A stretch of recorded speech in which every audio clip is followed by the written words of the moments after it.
Hello everyone, this is Robert, and unfortunately another one of my 3D printers just broke. This time it was the Bambu H2D laser, so in this video I want to share my experiences contacting support, getting this fixed and back up and running, and kind of compare that with my experience doing the same thing with my Prusa XL.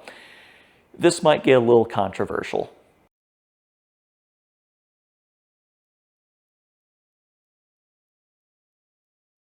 I'm not sure exactly what happened, but I was printing a part relatively small out of ABS glass fiber, and at the end of the print, everything was done, finished just fine, pulled the part out, and if you've ever printed with ABS, at the end of a print, it kind of cools down the chamber since it was relatively hot. So I pull the part out, and about a half an hour later, I come back to the printer, and it's still kind of exhausting, the heat out. I looked, and the side cooling fan was at 100%, and the rear fan was also at 100%, and the screen and everything else was unresponsive. So I turned the printer off, kind of let it cool down, come back to it later, and when I kick it back on, both of those fans are at 100%, nothing's on the screen, there's no other signs of life. And here's kind of what it looked like when I came back to the printer.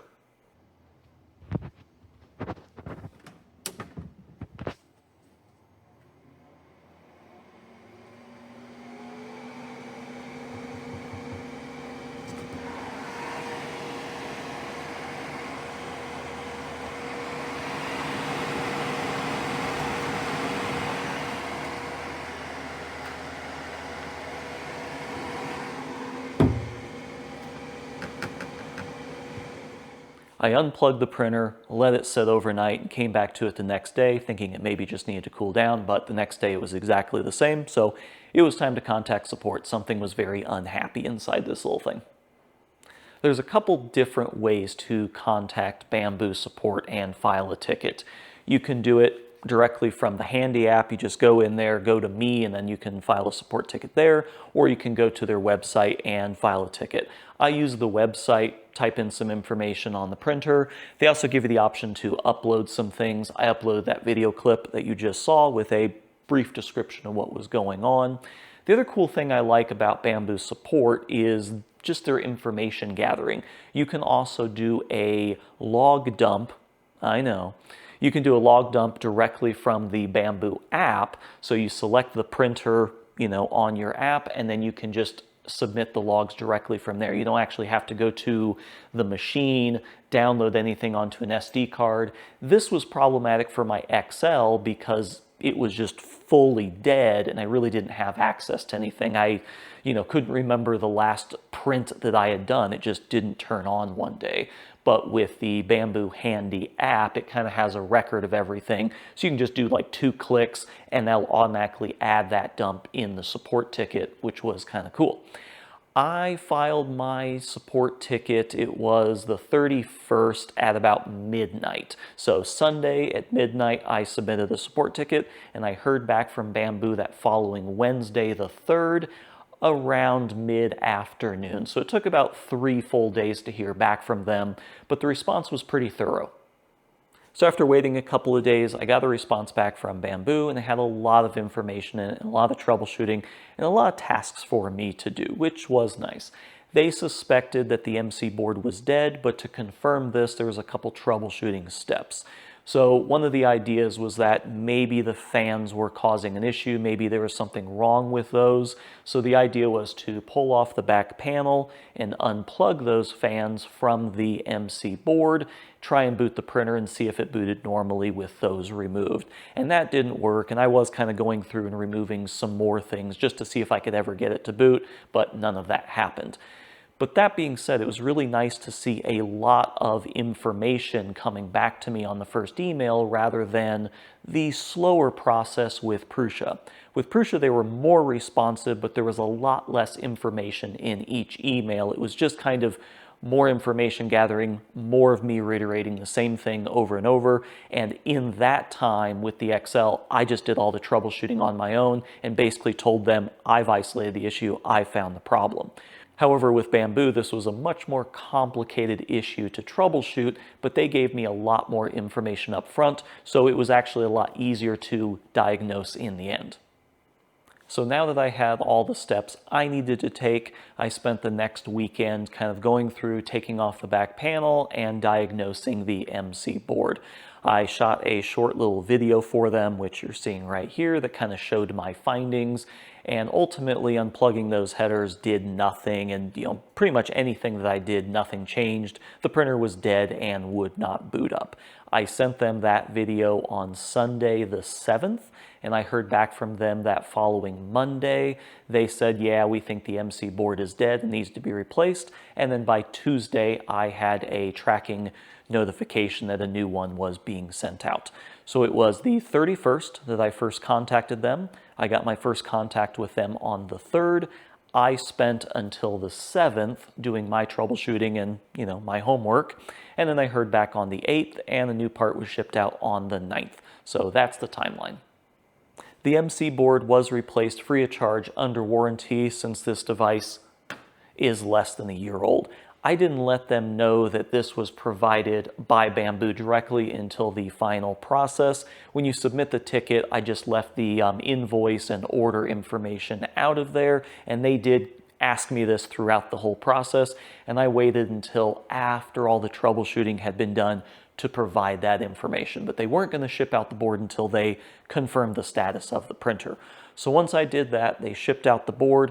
They shipped it out on Tuesday the 9th, and it took like 2 days for it to show up in UPS's system. They shipped it UPS ground, and it was always stuck at the awaiting item. So ticket was created or the label was created, but they didn't drop it off for like 2 days, which is always a little bit annoying.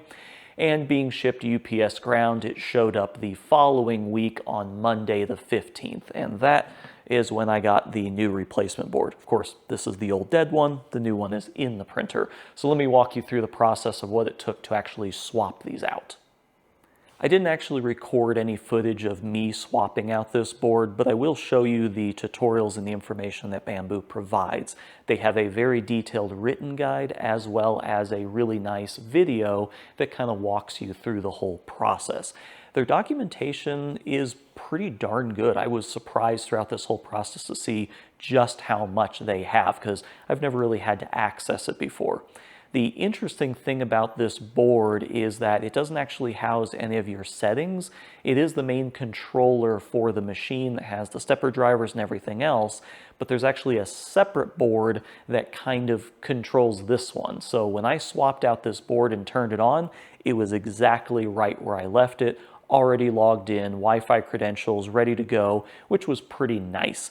It took me about a half an hour start to finish. There are a lot of wiring harnesses on this and a lot of connectors, and just kind of keeping all that straight was a bit confusing at times. I kind of just did them in batches, like I did a few of them, transferred those over, rearranged the board, transferred a few over, and eventually got it to a point where I could kind of lift up the board, slide the new one in, and then transfer the rest of the connections. But overall, it really wasn't that bad. I thought it was going to take a lot longer, but it was really only about a half an hour. And as soon as I got the board back in, turned it on, everything was fine, exactly where I left it before. I'm not sure exactly why the H2D failed. On the back of the board, there's some clear evidence that you can see of potentially a capacitor that burned out. And I did share this information with Bambu. They were eager to see what had failed, and they wanted to send that information over to their engineers. In contrast, Prusa really was not concerned with my troubleshooting whatsoever. I tried to kind of provide them more information, see if there was like a lot code or a batch I could provide them, and they just never responded. They really, truly didn't seem interested in tracking down why the whole Z-axis died, whereas Bambu was actually interested to know what had failed and wanted more details and wanted more pictures, which I sent. I realize that a lot of people are going to see this video and think that it's somehow propaganda for Bambu, but it really couldn't be further from the case. I made a video dedicated to repairing my Prusa XL because I wanted to show what that process looked like and what my interaction was with support. I think it would be strange to not do the same with Bambu and hide the fact that my H2D failed within a year. So I'm merely sharing both of my experiences with each respective company, and the fact that my experience with Bambu was significantly better has really nothing to do with me and more to do with the respective manufacturer and their internal processes and how they handle support claims. For both of these printer failures, all I can do is communicate the experience that I had in getting both of these up and running. Both Prusa and Bambu have really decent technical documentation, and they both provide access to spare parts. Both of them had all the parts in stock. I had no issue if I needed to buy one or the other. All of it was in stock and clearly available on their website, where you didn't need to talk to anyone. If you knew what was wrong, you could just go on there and buy it. In the case of the H2D, the board was about 80 bucks, and it is a far more complicated board than the Buddy XL from Prusa. All of these connectors really add up in terms of cost. And on Prusa's website, the Buddy XL was about 110 bucks. So it was a little bit more expensive, but they're close enough, pretty much the same thing. Both companies offer you pretty good access to support. I never felt like I had to hunt for how to support a ticket. Both of them responded relatively quickly. I did just feel that Bambu had better technical documentation. The documentation from Prusa is kind of much more like assembly, like here's how to assemble the kit, and if you want to disassemble something, just work in reverse. They had a lot less in terms of troubleshooting. For instance, the Bambu had like full description of what each one of these headers was with pinout, stuff like that. Just a lot more technical resources and troubleshooting available to you with Bambu. But overall, that's kind of my synopsis of what it was like to fix an H2D and what it was like to fix a Prusa XL. I'm absolutely going to look into why this location right here seems to kill printers. 100% of my printer failures have come from this location and that outlet, so I'm going to look into that and see what is going on there. But hopefully you got something out of this video. Please leave your comments down below. I'm really curious to see what kind of comments I'm going to get on this video. Thanks for watching.